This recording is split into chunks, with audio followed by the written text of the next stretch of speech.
Hello all. So I want to start off by saying, of course, that I thank you very much for those who have watched my previous videos. I've had a pretty good participation in the videos I have for the Bundesbag, as well as the coin educational videos. So I also do want to say, of course, that again, please be sure to hit the like if you like the video, and of course. Please hit the subscribe so you can, and ring the bell so that you can get so you can find out when my next video will be. So there we go. There's a nice bell there. So again, please remember to ring the bell so you'll hear as to when my next video comes out. And so on we go today. We're going to continue today. We're with female allegorical figures. So let's get right into it. The first one from the Philippines. This one here. We have on this here. This is 20 centavos, by the way, and it has a standing Lady Liberty. She's holding an olive branch in her left hand. And she has a hammer, and it looks like she's pounding on an anvil with the other. Now she's wearing long flowing robes that are hopefully fire resistant, especially when you're doing metal work. In the background, there is a mountain, a volcano to be specific. The volcano apparently is Mount Mayon, M-A-Y-O-N is how you spell it, and I believe it's pronounced Mayon, not Pinatubo. It's not Mount Pinatubo. I guess at the time that this coin was made, that was the volcano that was active in the Philippines. So that is Mount Mayon that's erupting in the background to the right of Lady Liberty. So on we go here. We got a couple of Polish coins next. These Polish coins, both of them, have a stylized image of a young woman. It's simply supposed to represent Poland as opposed to liberty. They are.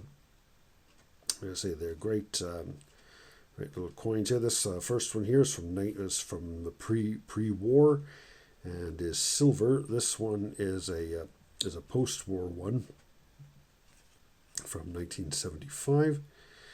And again, both cases, it's just a stylized young woman to represent the Republic of Poland. And on then we have Portuguese coins. Same figures on both. Let's get a closer look at this one here. This one has a figure that is it does remind me a bit of the French Marianne character, though in this case this character is looking in the other direction. Marianne's for some reason is often looking to the left, and she is wearing laurel leaves and a Phrygian cap. However, she is not intended to be a Lady Liberty, though she certainly looks like one. We get a better look at it there. There she is. Next one is actually here is the Marion of France. Now in this case it's not France. This is the French possession of Les Rions. It is an island located in the Indian Ocean and close to Madagascar. Now there aren't any penguins in this coin, but there are, however, 4 ships at near the bottom of it here, representing, I guess, the French fleet that was stationed there during and after World War II.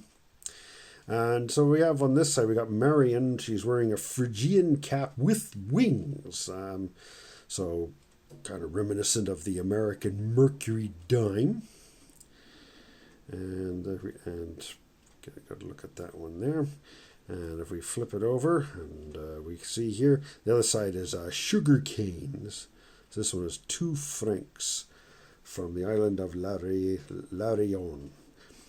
And there we go. So, and then the next one, here's an old one. This is ancient Roman. Now, one side has Emperor Claudius. Not a very clear one. She's well worn. This coin is pretty close to 2,000 years old. And of course, if you're 2,000 years old, well, yeah, you're pretty worn out. And this coin on one side has a Libertas representing Lady Liberty. This is probably one of the oldest, certainly one of the oldest of uses of Lady Liberty on a coin. I say one of the oldest because I'm not absolutely sure which one is the oldest. Perhaps emperors before him, maybe the Greeks may have used something similar before this time, but this is definitely one of the oldest.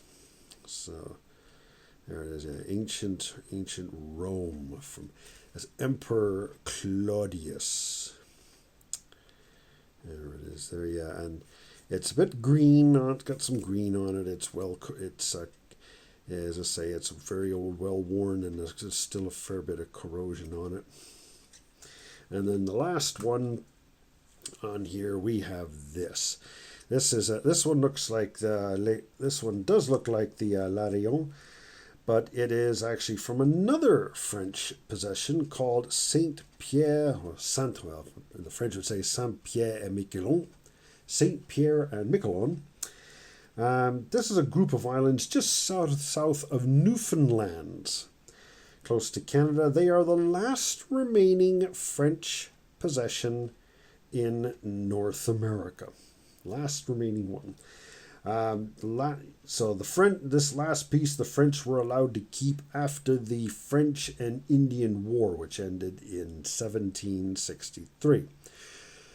For my American friends, of course, that war is very significant because the end of the war and the expenses that it caused resulted in more taxes on the American colonies, followed by the general dissatisfaction that caused, leading to tea being tossed into Boston Harbor, and ultimately the creation of the United States of America.